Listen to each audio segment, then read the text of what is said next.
Carolina does it, baby. I'm in a different room, so I don't have to be as quiet right now. And yes, Odin's here too. Now, before I get into this game and talking about Carolina as they, for the sixth year in a row, win a playoff series, there is an asterisk because of the 2020 bubble year, but that year counts because they swept the Rangers. So that's why it counts to me. But Carolina is the first team in 25 years to win six playoff series in a row. Rod Brittamore becomes the second coach in NHL history to do that. That is amazing. Put the guy in the Hall of Fame already. But so yeah, if you're wondering where game 4 will be, I recorded it. The video is going to be outdated by the time I uploaded it, just with my schedule, with other things going on in my life that I kind of covered there. So, like the hurricane reviews, they'll be what's the word? So it'll be uploaded tomorrow. I don't expect anyone to watch it, nor will anyone probably watch it. But it's just there for if I myself ever want to go back and like if there is a historic run for Carolina, if I ever want to relive it, it's there, and I can have my thoughts game to game. I'm gonna be honest, not really my best work because like your perspective on a hockey game changes when you know the result. But after that, as I just glazed up Rod Brind'Amour's accomplishments. It is honestly like Carolina, the things I've been saying they need to do since game 2, come out strong. They do it here. They get 2 goals in the first minute. Seth Jarvis continues to be the MVP of the Hurricanes playoff run so far. Uh, Anderson makes some big saves. The Islanders come back with one, and then Carolina scores another. And um, they put the Islanders back against the wall, and the Islanders got to play catch up. Now, to their credit, as much as I've talked about Carolina's strong start, they didn't play a complete 60 minutes. They did a really bad job in the neutral zone and were not able to counter on a really hard forecheck by the Islanders. The Islanders scored 2 back. I think one was on the power play, though I don't no, they didn't get 2 power play goals. And as much as like Jalen Chatfield, he made up for it. He made an amazing defensive play in the third. So I'm not going to bash Jalen Chatfield's uh, Jalen Chatfield's game as a whole. It's like if you're going to block a shot, and I have had my beer league goalie yell at me, and he's going to say you don't do that either. But I don't get paid millions of dollars. I pay to play. But my beer league goalie, he's going to be all like, "Oh my God, like this is what I've been telling you. Yeah, if you're going to block a shot, block the shot. If you're not going to block the shot, let the goalie see it." Jalen Chatfield didn't completely block a shot twice and redirected it in. And then the third one, Anderson loses bounce and it goes in. But to Carolina's credit, in the last minute of the second, they give up a goal in the last minute. It looks like the game's going to head back to New York just based on the flow of the game.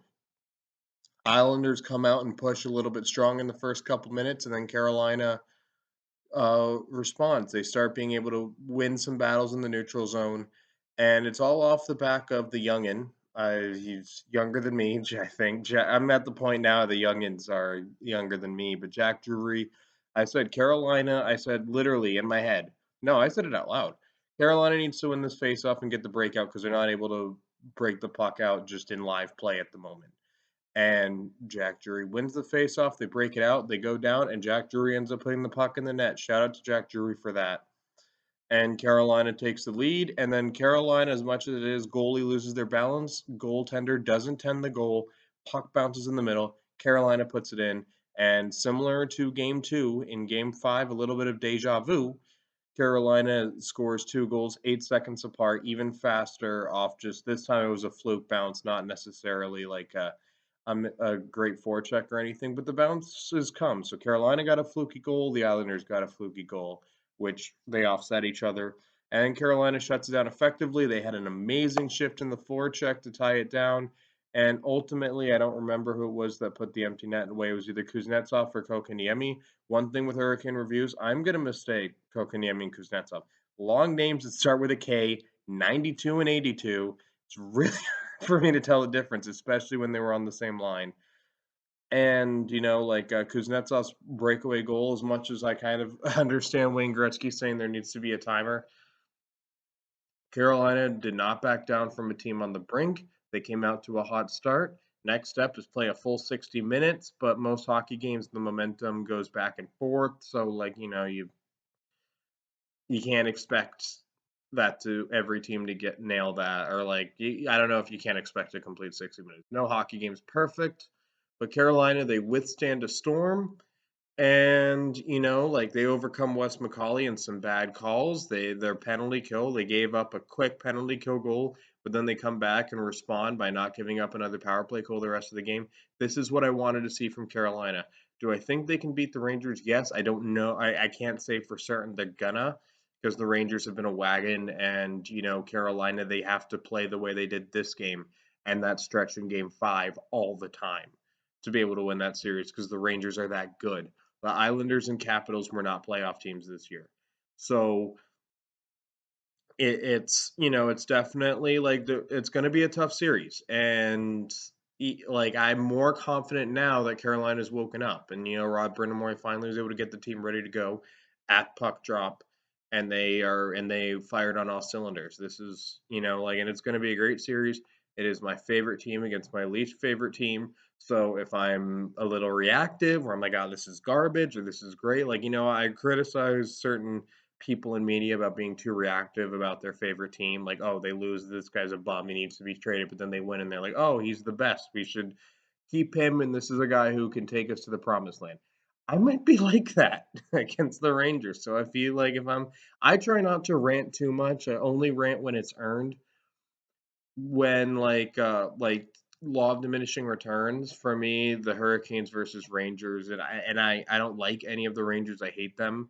It is the kind of hate where it's like I'm gonna look back on in my 40s and 50s and be like, man, these were fun to watch. Like it's as much as I don't like them, it's not like it's sports. It's meant to be fun. I enjoy hating the Rangers. So the same way I enjoy disliking the Islanders, disliking the Devils, hating the Vegas Golden Knights. There's only one team in the NHL. The reason I hate them isn't for fun reasons, but I'm not going to say them out loud. But I am going to be reactionary. I'm going to be heated. My life is stressful right now. The Rangers are going to give me an outlet, whether Carolina's winning or losing, to take that out on. I will probably be reactionary, but it's going to be a great series. Some great hockey on the line. Let's go, Canes. Hurricane of the game, Svechnikov. I'm coming back here, my ADHD and excitement of Carolina winning another series, because, like I said, I grew up on the 2010 to 2018 Hurricanes. That was my childhood. Patrick Dwyer on the fourth line, Hurricanes legend Victor Rask. They signed a defenseman, James Wisniewski. He tears his ACL first shift of the game, and Carolina's season's over because they had big plans for him.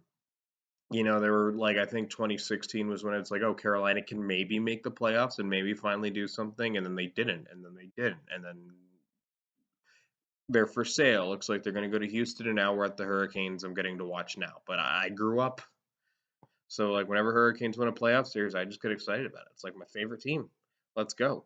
Um, yeah, but so yeah, that's it for this one. Oh, Hurricane of the game. What the fuck am I doing? Hurricane of the game, I got to give it to Andrei Svechnikov. I think Jarvis, I called him the MVP of the playoff run so far. I agree with that tonight. Svechnikov was on another level. He was laying big hits. He scored a goal. He was making the right play in the offensive zone. He was able to create speed in the neutral zone effectively by recognizing when like Aho won a puck battle. He cut across, was able to get the puck. Really impressed with Svechnikov tonight. So that's it for this one. Thank you guys for watching. 4 down, 12 to go, and as much as 4 is quick, 12 feels like a lot after even only a 5-game series. See you guys then.